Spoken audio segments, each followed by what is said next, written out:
బతుకంటే బొమ్మల ఆట అని తెలుసు, కథ అని తెలుసు, కథ అని తెలుసు, కథలన్నీ కంచికే చేరునని తెలుసు.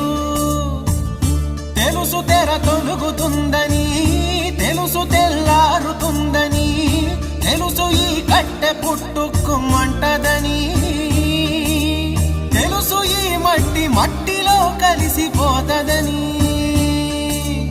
ఇన్ని తెలిసి ఇరకాటంలో పడిపోతావు ఎందుకని? మాయా